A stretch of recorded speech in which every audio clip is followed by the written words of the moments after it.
नंदी मालिकेच्या आजच्या खूपच सुंदर आणि इंटरेस्टिंग अशा एपिसोडचे अपडेट्स आपण पाहतोय प्रेक्षकांनो. खूप कमालीचा एपिसोड झाला आहे, कारण विद्याधरने इथे सुद्धा खूप मोठा खोडा घातला आहे. पृथ्वीचं हे जे काही प्रेझेंटेशन आहे, प्रेस कॉन्फरन्समध्ये ज्या साड्या लॉन्च करायच्या असतात त्यामध्ये त्याने खूप मोठा खोडा घालण्याचा प्रयत्न केला आहे आणि जे झुंबर आहे मेन त्याचा दोर त्याने लूज करून सोडला आहे आणि ते झुंबर आता खाली पडणार असतं. पण आनंदीने मात्र ते झुंबरचा दोर जो आहे तो खेचून धरलेला असतो आणि तिथे सुद्धा विद्याधरने जाऊन तिच्या हातावर तेल ओतून तिचे हात सैल करण्याचा प्रयत्न केलेला असतो. पण आता आनंदीला ह्या सगळ्यामध्ये यश मिळेल का आणि आनंदी पृथ्वीचा कार्यक्रम यशस्वीरित्या पार पडू देईल का, हेच आपल्याला या आजच्या भागात पाहायचे. त्यामुळे हा व्हिडिओ शेवटपर्यंत पहा. तर आता प्रेक्षकांनो, मालिकेच्या सुरुवातीला आपण पाहतोय आरतीला खूप कन्फ्युजन असतं. पृथ्वीला कशा डिझाईन्स आवडतील, मी काय करू हे काही समजत नसतं. उशीर झालेला असतो, आरचीला झोप येत नसते. त्यामुळे ती आरतीला म्हणत असते, अगं आरतीताई, काय हे जरा आनंदी दिदीच्या डोक्याने जरा विचार कर ना. आत्ता जर तुझ्या जागी आनंदीताई असती तर काय केलं असतं, काय झालं असतं. तेव्हा मात्र ती म्हणत असते, काय करू, मला तर फारच टेन्शन आले. कधी हे सगळं काही व्यवस्थित होईल आणि कधी नाही, तेच मला इथे काही समजत नाही. मग आता लगेचच इकडे लॅपटॉपच्या स्क्रीनवर ह्या तिघी बहिणींचा फोटो असतो आणि त्यानंतर त्या फोटोकडे पाहून आता इथे आर्चीला आनंदीसोबत घालवलेला तो वेळ आठवतो. कारण इथे आर्ची आणि सोबतच आरती ह्या दोघींनी सुद्धा आनंदीला विचारलेलं असतं की आनंदीताई, तू नेमक्या डिझाईन्स कशा बनवतेस. आणि तेव्हा तिला सांगितलेलं असतं की हे बघ, मला तर माझ्या डोळ्यासमोर पूर्ण अंधार दिसतो आणि त्या अंधारामध्ये मला लुकलुकत्या चांदण्या दिसतात. त्याचबरोबर मंद असा प्रकाश दिसतो आणि माझं जग हे आंधळं जरी असलं, अंध जरी असलं, तरीसुद्धा मला त्या सगळ्या गोष्टीमध्ये काय काय दिसतं, काय काय नाही, हे मला इतरांना सांगायची गरज नाही. कारण माझं जगच आंधळं आहे. त्यामुळे त्या लुकलुकत्या चांदण्याकडे, त्या प्रकाशाकडे पाहून मला सगळं काही समजतं, असं सुद्धा आता इकडे ती बोलू लागलेली असते. आता हे सर्व काही बोलून झाल्यानंतर इथे आरती म्हणत असते, सुचलं मला, सगळं सगळं काही सुचलं. असं म्हटल्याबरोबर आता इकडे ती म्हणत असते, काय सुचलं तुला, काय सुचलं सांग तरी एकदा. तेव्हा ती म्हणत असते, अगं आता खरी डिझाईन इथे तयार होणार आहे, असं सुद्धा आता इकडे ती बोलत असते. आता हे सर्व काही बोलून झाल्यानंतर इथे लगेचच तिने डिझाईन्स काढायला सुरुवात सुद्धा केलेली असते. दुसरीकडे सकाळ झालेली असते, तरीसुद्धा आनंदी मात्र देवासमोर उभी राहूनच देवाचा जप करू लागलेली असते.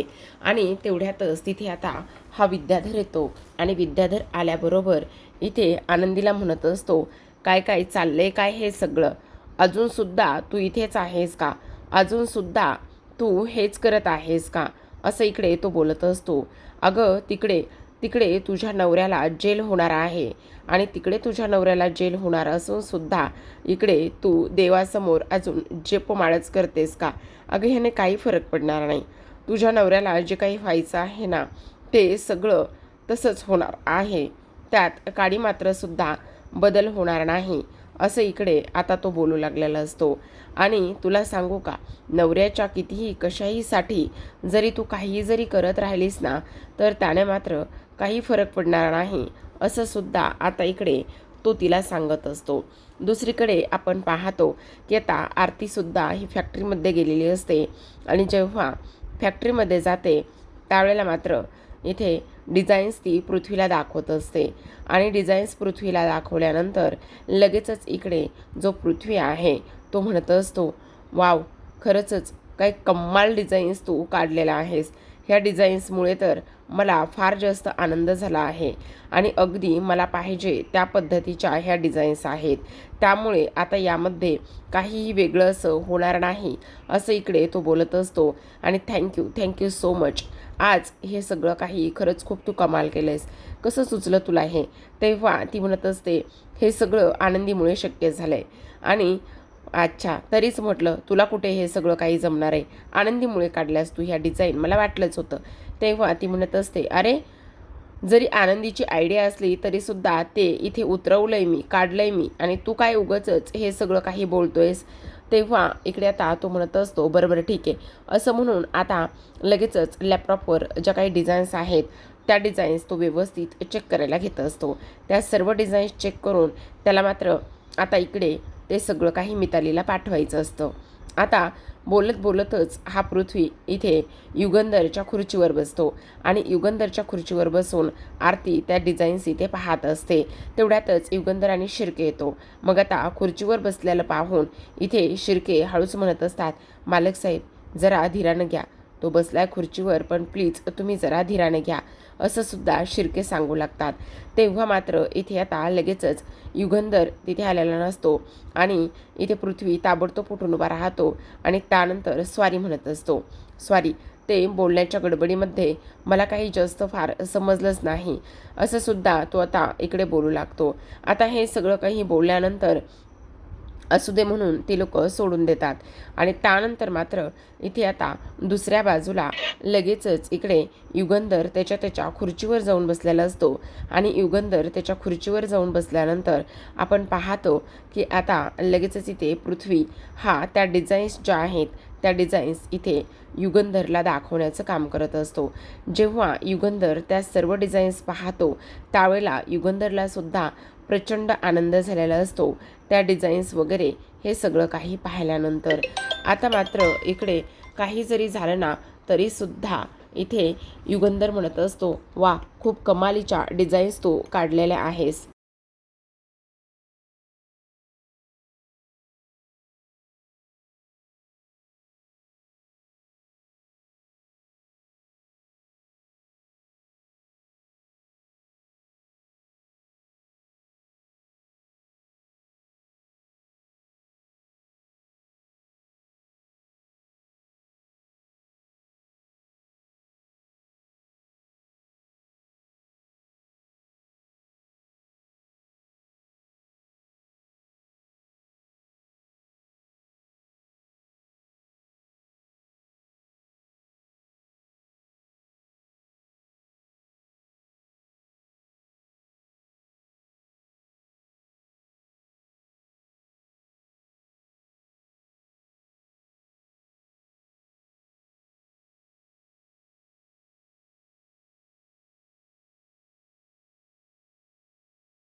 आता इथे पृथ्वीचं कौतुक केल्यानंतर इथे युगंधर म्हणत असतो, आज संध्याकाळी प्रेस कॉन्फरन्स घेऊया आणि त्या प्रेस कॉन्फरन्समध्ये तुझ्या ह्या काही साड्या आहेत त्या लॉन्च करूयात. तेव्हा मात्र पृथ्वी म्हणत असतो, असं काय करताय बाबा, हे बघा असं होणं शक्यच नाही आहे. कारण हे सगळं कसं आणि कशा पद्धतीने मी हे सगळं काही हँडल करणार आहे. नाही बाबा, मला हे सगळं काही नाही जमणार आहे. प्लीज प्लीज तुम्ही एकदा. अरे असं काय करतोयस, तुला तुझ्याच कामावर विश्वास नाही तर तू ते काम जगासमोर कसं आणू शकणार आहेस. तुला स्वतःला अगोदर तुझ्या कामावर विश्वास ठेवायचा आहे आणि त्यानंतर इथे बाकीचं जग त्यावर विश्वास ठेवेल. त्यामुळे आता मात्र मी काहीच ऐकून घेणार नाही. काही जरी झालं तरीसुद्धा आज मात्र प्रेस कॉन्फरन्समध्ये तुझ्या साड्या लॉन्च होतील, त्याची तू तयारी कर, असं म्हणून आता तो निघून जातो. तो निघून गेल्यानंतर इथे पृथ्वी आरतीला म्हणत असतो, खरं खरं सांग, मला एक चिमटा काढ, असं म्हणून ती त्याला जोरात चिमटा काढते आणि त्यानंतर युगंधरने त्याचं कौतुक केलेलं आहे ही गोष्ट त्याला समजते.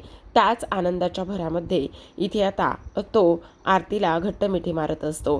जेव्हा आरतीला तो घट्ट मिठी मारतो त्यावेळेला मात्र आरतीला सुद्धा आनंद झालेला असतो आणि आरती लगेचच त्याच्यापासून बाजूला होते. त्यावेळेला इकडे तो म्हणत असतो, स्वारी स्वारी, ते आनंदाच्या भरामध्ये मला काय करावं काय नाही ते समजलंच नाही. तेव्हा ती म्हणत असते, इट्स ओके, मी माझ्या डिझाईन्स रेडी करायला घेते. तेव्हा हा सुद्धा म्हणत असतो, ठीक आहे, तू तुझ्या डिझाईन्स रेडी करायला घे, मला सुद्धा मितालीला काही डिझाईन्स पाठवायच्या आहेत, असं म्हणून आता दोघेही जण आनंद व्यक्त करत असतात. आता मात्र इकडे युगंधर मनामध्येच म्हणत असतो, खरं तर समिता, तू नेहमी म्हणायचीस की एक ना एक दिवस आपला मुलगा तुमच्यापेक्षा मोठं नाव काढेल आणि तो मोठा होईल. आज मात्र खरंच तसं वाटायला लागलेलं आहे. पृथ्वीची ही धडपड, त्याचबरोबर त्याने केलेल्या त्या डिझाईन्स आणि ह्या सगळ्या गोष्टीमुळे आज मात्र मला इथे फार छान वाटतंय, असं सुद्धा आता इकडे तो बोलत असतो. दुसरीकडे आपण पाहतो की शिर्के आलेला असतो आणि जेव्हा शिर्के येतो त्यावेळेला तो म्हणत असतो, मालक साहेब, खूप मोठी गडबड झाली आहे. तेव्हा युगंधर म्हणत असतो, काय झालेलं आहे? त्यावेळेला आता इकडे तो म्हणत असतो, कारण आपल्याला ज्या लोकांनी इथे बॉम्ब सप्लाय केला होता त्या माणसाला इथे पकडलं आहे आणि त्याचबरोबर त्या बॉम्ब सप्लायरच्या कंपनीवर सुद्धा इथे धाड टाकण्यात आली आहे, असं सुद्धा आता इकडे तो बोलत असतो. त्याच वेळेला आता इथे युगंधर म्हणत असतो, शिर्के, प्रेस कॉन्फरन्सची तयारी करा. इथे आपल्या गावातल्या सगळ्या मोठमोठ्या लोकांना तुम्ही प्रेस कॉन्फरन्सला बोलवा. त्याचबरोबर एवढंच नाही तर इथे आज माझ्या मुलाचा इकडे पहिल्याच साडीचा बिझनेस आणि त्याचबरोबर त्याने डिझाईन केलेली पहिली साडीचं इथे आता प्रेस कॉन्फरन्समध्ये लॉन्चिंग होणार आहे. त्यामुळे काही जरी झालं तरीसुद्धा त्यामध्ये सगळं काही व्यवस्थित झालं पाहिजे आणि त्याहूनही सगळ्यात महत्त्वाची गोष्ट म्हणजे तिथे काहीही कमी पडता कामा नये, असं सुद्धा आता इकडे ते बोलत असतो. आता हे सगळं काही बोलल्यानंतर शिर्के म्हणत असतात, मालक साहेब, तुमचं काय चाललंय हे सगळं? अहो, इथे आपल्या डोक्यावर टांगती तलवार आहे आणि तरीसुद्धा तुम्ही असं बोलतात. त्यावर युगंधर त्याला म्हणत असतो, शिर्के, जे सांगितलंय ना तेच करायचं, याच्या पलीकडे काहीही होता कामा नये, ही गोष्ट मात्र तुम्ही नीट ध्यानात ठेवायची, असं सुद्धा आता इकडे तो बोलत असतो. आता हे सगळं काही बोलल्यानंतर आपण पाहतो की इकडे दुसऱ्या बाजूला मात्र शिल्पाने सर्व माणसांना बोलावून घेतलेलं असतं आणि जेव्हा सर्व माणसं येतात त्यावेळेला मात्र इथे आता शिल्पा सगळ्यांना सांगत असते की काही जरी झालं तरीसुद्धा आता मला टेन्शन आलेलं आहे आणि त्या टेन्शनमुळे आता काय करायचं काय नाही ह्या गोष्टी अजिबातच मला समजत नाही आहेत. कारण तसं पाहायला गेलं ना तर सगळ्यात महत्त्वाची गोष्ट म्हणजे की आता हे पोलिसांचं वादळ आणि ह्या सगळ्या गोष्टींमुळे ह्या युगंधरचं काय चाललंय ना तेच काही कळत नाही. तेव्हा शिर्के म्हणत असतात, हो ताईसाहेब, मलासुद्धा फार जास्त टेन्शन आलेलं आहे, पण तुम्हाला एक गोष्ट सांगू का, मालक साहेबांनी इथे आता पृथ्वीच्या ह्या सगळ्या गोष्टींचा अशा पद्धतीने विचार करायचं ठरवले, त्यामुळे आपण मात्र फारसं काहीच बोलू शकत नाही, असं सुद्धा तो इकडे बोलत असतो. आता हे सगळं बोलूनसुद्धा इथे जी काही शिल्पा आहे ती शिल्पा म्हणत असते, ठीक आहे, पण ताईसाहेब, तुम्हा सर्वांना ना इथे चेहऱ्यावर हसू आणावं लागणार आहे, काही जरी झालं तरीसुद्धा. तेवढ्यातच इथे आनंदीसुद्धा उभी असते आणि आनंदीला आता इकडे शिल्पा रागातच ओरडून बोलत असते आणि म्हणत असते, हे सगळं तुझ्यामुळे होतंय, तुझ्यामुळे ह्या सगळ्या गोष्टी होत आहेत, तुझ्या लक्षात येते का? त्यावेळेला ती म्हणत असते, माझ्यामुळे काय होतंय, मी काय केलेलं आहे, असं सुद्धा आता इकडे ती बोलत असते. आणि त्यानंतर हा असला दुखवटा घेऊन फिरणार आहेस का? आज इकडे पृथ्वीच्या साड्यांचं डिझाईन लॉन्च होणार आहे आणि सगळ्यात महत्त्वाची गोष्ट म्हणजे हे सगळं तुझ्यामुळे झाले. त्या विद्याधरला इथे तू वाकडेपणाने बोललीस आणि जर वाकडं बोलली नसतीस तर हे सगळं झालंच नसतं, असं आता इकडे ती आनंदीला बोलत असते.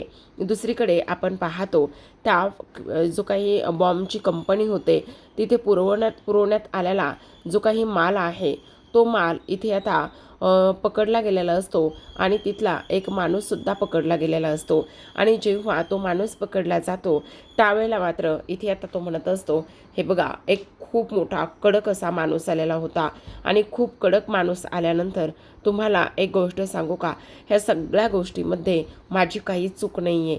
त्याने मला काही पैसे दिले आणि त्यानंतर तो माल घेऊन गेला. तुम्हाला आम्ही खरंच सांगतोय, ह्या सगळ्या गोष्टीमध्ये मला काहीही माहिती नाही आहे.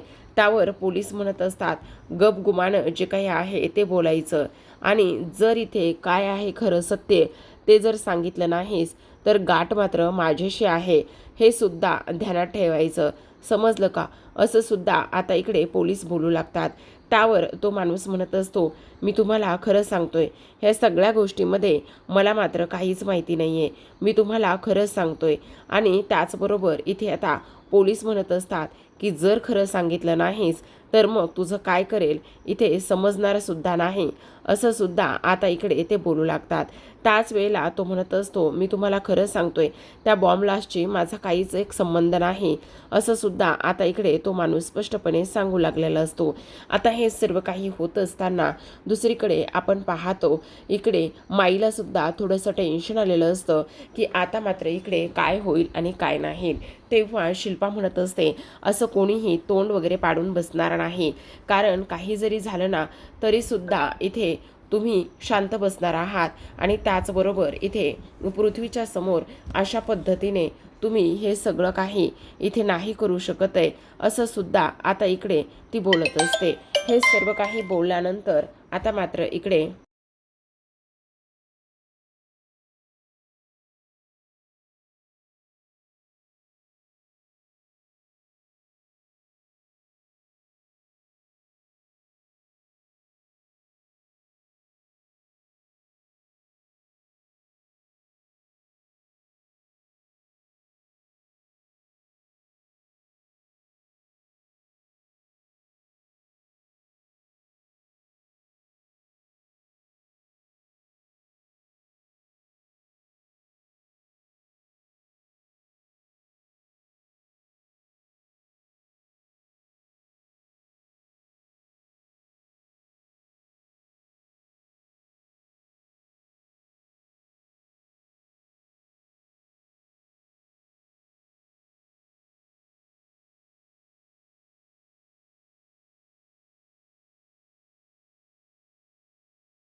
आता पृथ्वी आनंदातच घरी येतो. आणि घरी आल्यानंतर तो म्हणत असतो, आत्या आत्या, आज मात्र इकडे मी खरंच खूप खुश आहे. तुला सांगू का, आज माझ्यासाठी फार आनंदाचा दिवस आहे, असं सुद्धा आता इकडे तो बोलू लागलेला असतो. आणि बोलत असताना आता मात्र इकडे शिल्पाला तो गोलगोल फिरवत असतो. आणि शिल्पाला गोलगोल फिरवल्यानंतर ती म्हणत असते, हो हो मला समजते, आज पृथ्वीसाठी फार जास्त आनंदाचा क्षण आहे, आनंदाचा दिवस आहे, असं सुद्धा आता इकडे ती बोलत असते. आता हे सगळं काही बोलल्यानंतर आपण पाहतो, इथे मात्र पृथ्वी म्हणत असतो, खरं तर आज ना खूप इम्पॉर्टंट दिवस आहे आणि आज ना इथे माझ्या साड्याचं लॉन्चसुद्धा झालेलं आहे, त्यामुळे आनंदाचा दिवससुद्धा आहे, असं सुद्धा आता इकडे तो बोलू लागलेला असतो. त्याच वेळेला आता इकडे आज इथे आपल्याला साड्याचं लॉन्च करायचं आहे आणि आपल्याला साड्याचं लॉन्च करायचं असल्यामुळे काही जरी झालं ना तरीसुद्धा आपल्याला त्याकरिता एक मॉडेल हवी आहे, असं सुद्धा आता इकडे तो बोलत असतो. आणि हे सर्व काही बोलत असताना आता मात्र इथे लगेचच तुझी मॉडेल कोण असणार आहे? अरे पण दादा, आपल्याला एखादी प्रोफेशनल मॉडेल शोधावी लागणार आहे आणि आपण ती प्रोफेशनल मॉडेल कुठून आणि कशी शोधायची तेच मला काही कळत नाही, असं सुद्धा आता इकडे ती बोलत असते. आता त्याच वेळेला इकडे पृथ्वी म्हणत असतो, आपल्याला मॉडेल शोधण्यासाठी इथे बाहेर जाण्याची काहीही गरज नाही आहे, आपली मॉडेल जी आहे ना ती आपल्या घरामध्येच आहे, असं म्हणून त्याने आनंदीचं नाव घेतलेलं असतं. तर आता प्रेक्षकांनो, आजच्या भागात एवढंच. उद्याचा भाग खूप जास्त कमालीचा आहे, कारण उद्याच्या भागामध्ये आपल्याला असं पाहायला मिळतंय की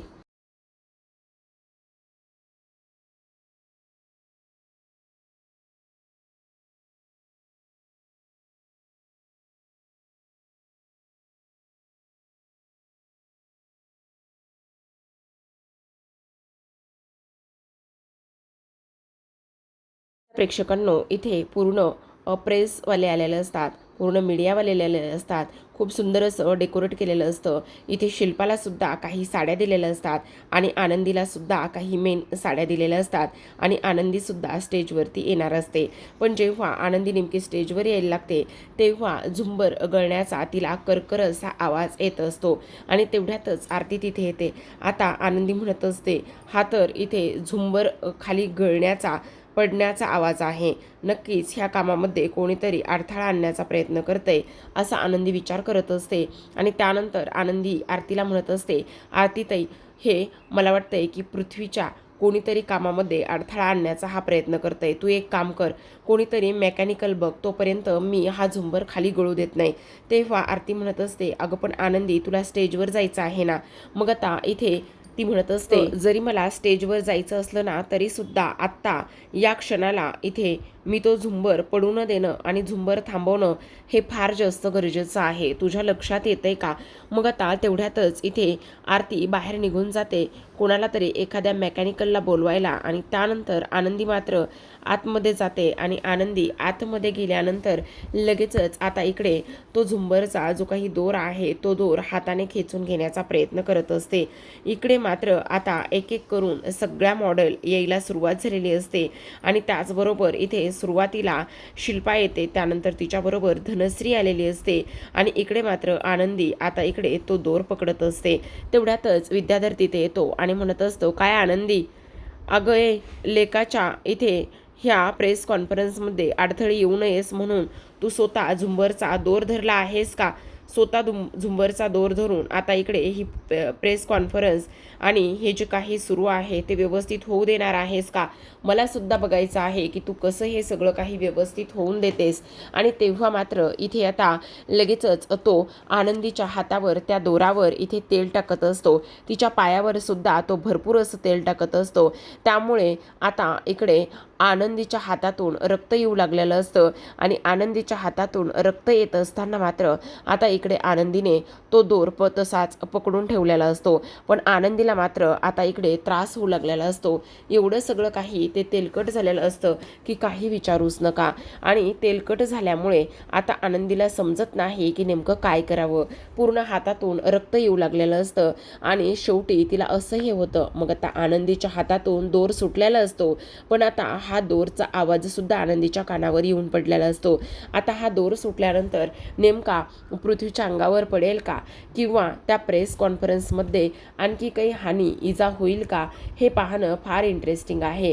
कारण प्रेक्षकांनो किती नाही म्हटलं तरी सुद्धा ह्या गोष्टी अगदी ह्या पद्धतीने झालेल्या आहेत. पण आता ह्या सगळ्यामध्ये आनंदी नाही आहे. आनंदी नेमकी कुठे असेल, काय असेल, ह्या गोष्टीची कुणाला कल्पना येईल का? पाहूयात उद्याच्या भागामध्ये. आणि त्यानंतर विद्याधरचं काय करेल आता इकडे हा युगंधर हे सुद्धा पाहणं फार कमालीचं आहे. तर पाहत रहा आनंदी.